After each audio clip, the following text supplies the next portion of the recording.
Yesterday, December 7th, 1941, a date which will live in infamy. The United States of America was suddenly and deliberately attacked by naval and air forces of the Empire of Japan. The United States was at peace with that nation, and at the solicitation of Japan, was still in conversation with its government and its emperor, looking toward the maintenance of peace in the Pacific. Indeed, 1 hour after Japanese air squadrons had commenced bombing in the American island of Oahu, the Japanese ambassador to the United States and his colleague delivered to our Secretary of State a formal reply to a recent American message. And while this reply stated that it seemed useless to continue the existing diplomatic negotiations, it contained no threat or hint of war or of armed attack. It will be recorded that the distance of Hawaii from Japan makes it obvious that the attack was deliberately planned many days or even weeks ago. During the intervening time, the Japanese government has deliberately sought to deceive the United States by false statements and expressions of hope for continued peace. The attack yesterday on the Hawaiian Islands has caused severe damage to American naval and military forces. I regret to tell you that very many American lives have been lost. I ask that the Congress declare that since the unprovoked and dastardly attack by Japan on Sunday, December 7th, 1941, a state of war has existed between the United States and the Japanese Empire. As we begin our look to celebrate our veterans, let us take a moment to celebrate the life and contribution of Herschel Woody Williams, West Virginia's only living Medal of Honor recipient. Having served in the campaign at Iwo Jima, where he distinguished himself with actions above and beyond the call of duty, for which he would be awarded his Medal of Honor. Let us hear from Herschel Woody Williams about his contributions at Iwo Jima. Much of that afternoon I do not remember, and I'm positive that fear wiped a lot of that memory out. I'm convinced of that. The captain, having lost a great number of his Marines, called for a meeting of all NCOs and officers. We only had a couple officers left. But he called a meeting in a great big shell crater. He was looking for ideas. How do we do this thing? What can we do to make progress and not get people killed? So he was asking others for ideas, and he looked over at me and he said, "Do you think you can knock out some of those pillboxes with a flamethrower?" So he said, "Well, I'll give you some Marines," and he gave me 4, 2 automatic riflemen, 2 riflemen, and their instructions were to protect me. And I got strapped flamethrower on my back and started crawling toward the pillboxes. Now these pillboxes were reinforced concrete, covered over with sand, and you could drop a artillery or a bomb or whatever on the top of that thing. There was 3 or 4 foot of sand on top of it. It'd blow a lot of sand out, but it certainly did not penetrate the pillbox. We finally got some tanks ashore, But they were only good for a short distance because they bogged down. They bellied out, and the tracks would just sit there and dig, but it wouldn't go anywhere. Japanese had dug trenches between these pillboxes, and they could crawl from one to the other and escape grazing fire. So we started out of this shell crater.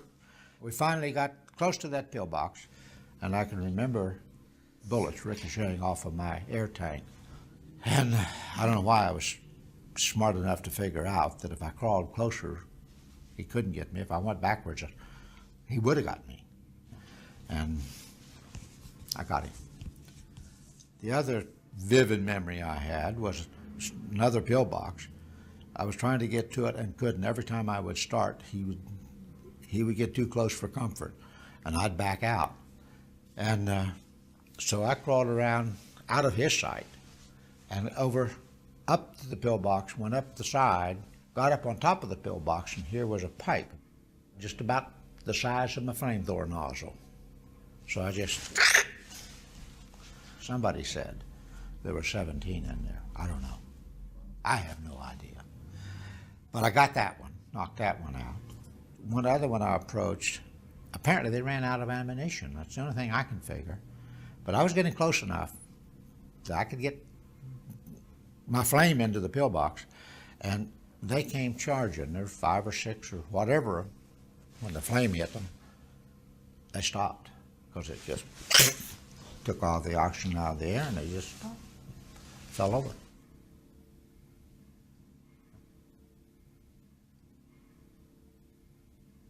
7 pillboxes I got that afternoon in 4 hours. Don't ask me how I did it. I don't have any idea how I did it. And I never got touched.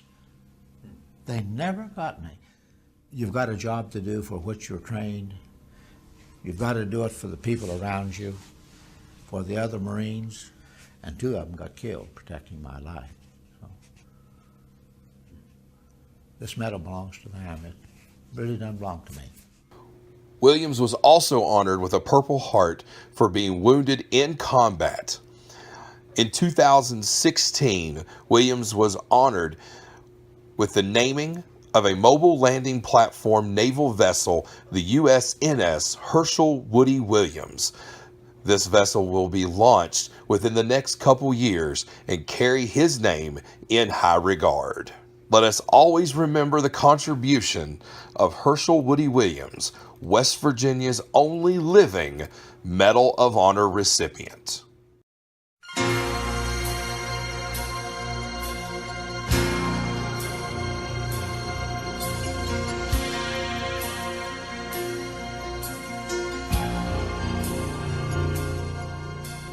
What this dying world could use is a willing man of God who dares to go against the grain and work without applause.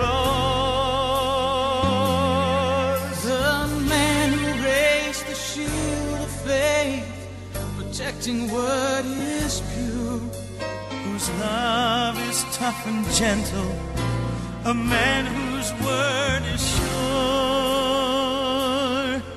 God doesn't need an orator who knows just what to say.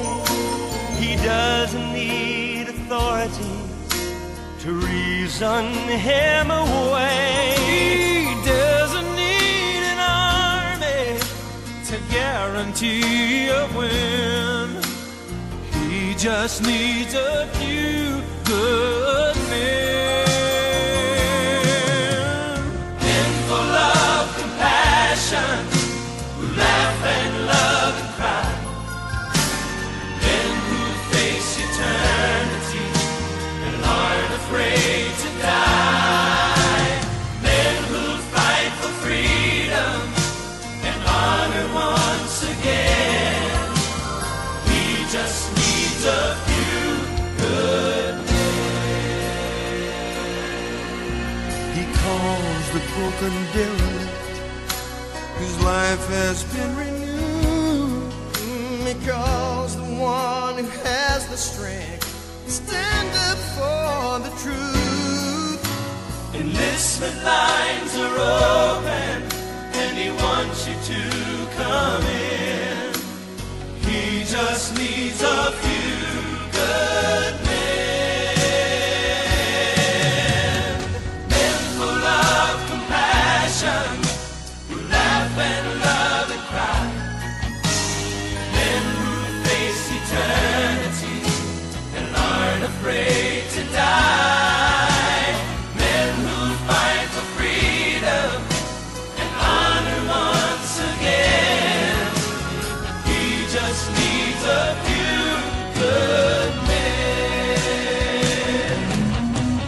men full of compassion, who laugh and love and cry, men who face eternity and aren't afraid to die, men who fight for freedom and honor once again. He just needs a few good men,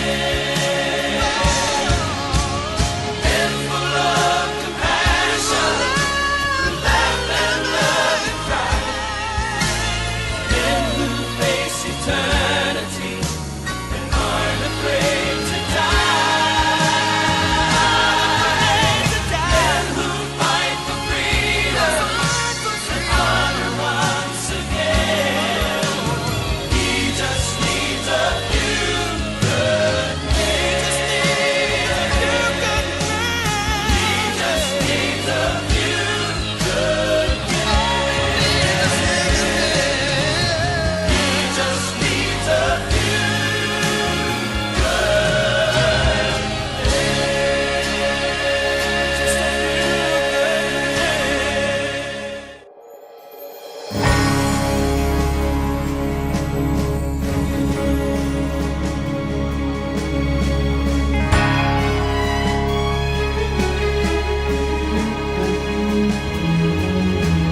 Lord, my battle scars are many, and my medals must be few. For in the midst of conflict raging, so often I failed you. But somehow you kept me standing. You pick me up each time I'd fall. You don't cast out wounded soldiers. You just love them through it all. One day all the soldiers will go home. We'll cease fighting, for the battle will be won. As the captain says, well done, you fought the fight, the race is run. Wounded soldier, the war is over. Welcome home.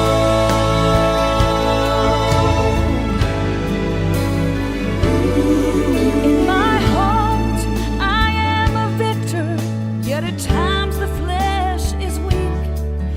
And so often I have begged your grace, lest I go down in defeat. It's then I recall that battle that was fought by you alone. As your blood flowed from that rugged cross, our victory was won. One day all the soldiers will go home. We'll cease fighting, for the battle will be won. As the captain says, well done, you fought the fight, the race is run. Wounded soldier,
Last night I had the strangest dream I ever dreamed before. 'Cause I dreamed the world had all agreed to put an end to war. And I dreamed I saw a mighty room filled with women and men, and the papers they were signing said they'd never fight again.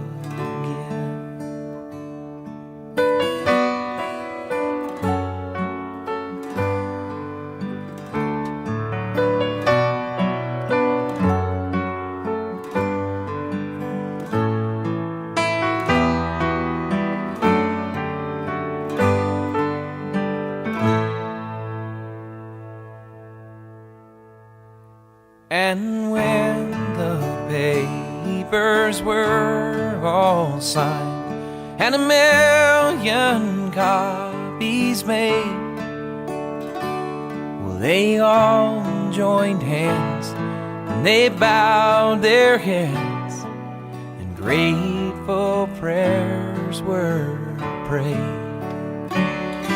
And the people in the streets below were dancing round and round, and swords and guns and uniforms were scattered on the ground.